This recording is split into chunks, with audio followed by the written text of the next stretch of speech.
শ্রমিকদের সাথে মালিকদের যে সম্পৃক্ততা সেখানে বেশ গ্যাপ ছিল, এখনো আছে, বলবো না যে দূর হয়ে গেছে।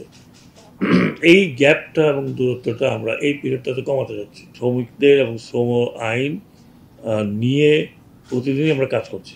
মে দিবস আমরা আগে দেখেছি, এর আগে দেখেছি সরকারের তরফ থেকে যেন তেন একটা হতো, আর বাকি আমাদের লেফটিস্ট পার্টিগুলো যারা আছে তারাই এটাকে খুব বেশি বড় করে দেখানো হতো। তার মানে হচ্ছে যে একটা আমাদের ওই সময়কার তারও আগের আমি জানি না, যে শ্রমিকদের সাথে যে সম্পৃক্ততা সরকারের, শ্রমিকদের সাথে মালিকদের যে সম্পৃক্ততা সেখানে বেশ গ্যাপ ছিল, এখনো আছে, বলবো না যে দূর হয়ে গেছে। এই গ্যাপটা এবং দূরত্বটা আমরা এই পিরিয়ডটাতে কমাতে যাচ্ছি। আপনারা জানেন যে আমি এর মধ্যে অনেকগুলো স্টেপ নিয়েছি। আমি মনে করি যে 99% শ্রমিকদের পক্ষেই কথাগুলো বলেছি, এই স্টেপগুলো শ্রমিকদের পক্ষেই গেছে। এখানে অনেক ভালো ভালো মালিক আছে, অনেক ভালো ভালো যারা চালাচ্ছেন, নাহলে আমাদের দেশের শিল্প কোনোদিন আগত না। সবাই একরকম না, কিন্তু আমি এখন দেখছি কিছু কিছু জায়গা আছেন তাদের পারপাসই মনে হলো যে এটা কিছু করে টাকা পয়সা নেওয়া, টাকা পয়সা বাইরে করা। আমরা শ্রমিকের অনেক কিছু করতে পারিনি এখন পর্যন্ত, আজ অল্প সময় এত করা সম্ভব না। যেমন তাদের স্বাস্থ্যগত বিষয়টা, তাদের আবাসিক এলাকার বিষয়টা, যেগুলো হওয়া উচিত সেগুলো আমরা করতে পারিনি। আমরা প্রসেসে আছি। ইন দি মিন টাইম আপনারা জানেন যে একটা শ্রম কমিশন, একটা সরকার কমিশন, তারা আমাদেরকে কতগুলো রিকমেন্ডেশন দিয়েছে, আমরা এগুলো দেখবো, এখনো দেখার সুযোগ পাইনি। ইন দি মিন টাইম গতকালকে নর্থ সাউথ ইউনিভার্সিটির সাথে আমরা ছিলাম, তারা এটাকে একটা পর্যালোচনা করে আমাদেরকে একটা দিয়েছে।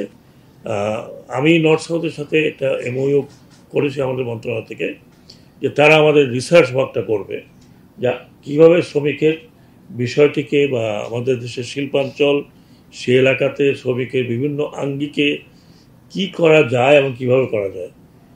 এটা কারণটা হচ্ছে কি, আমাদের এখানে আমাদের দেশে আমাদের সরকারের সাথে একাডেমির কোনো যোগাযোগ নেই। এবং অন্যান্য বিদেশে আপনি দেখবেন যে সব কিছু ডিসিশন গভর্নমেন্ট নেয় বটে, কিন্তু সরকারের কাছে অনেকগুলো অপশন আছে। সেই অপশনের মধ্যে একাডেমিক অপশনটাও কিন্তু একটা বড় অপশন, কারণ সেখানে লেখাপড়া করা হয়, সেখানে গবেষণা করা হয়, যেই গবেষণার ক্ষেত্রটা সরকারের কাছে নেই। এই কারণেই কিন্তু আমরা এনএসসির সাথে করেছি, এনএসসির সাথে একটা করেছি, হয়তো অন্যান্য ইউনিভার্সিটি যদি আগে আসে তাদের সাথে তো আরেকটা করতে পারি।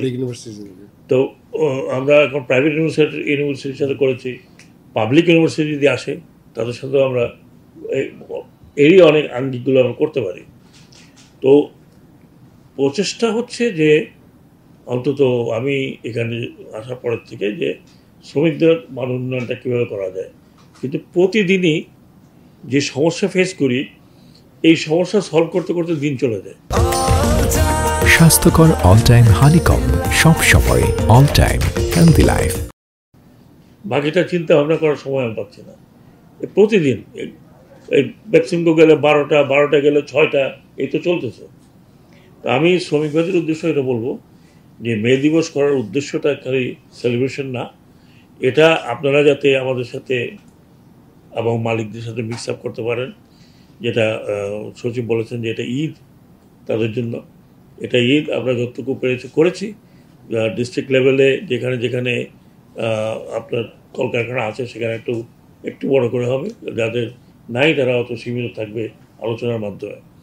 তো আমাদের এই সরকারের প্রচেষ্টা হচ্ছে যে হিউম্যান রাইট এবং ওয়ার্কার্স রাইট এটা যাতে সমুন্নত থাকে। আমি নিজেও আইএলওতে গিয়ে এই কথাগুলো বলে আসছি।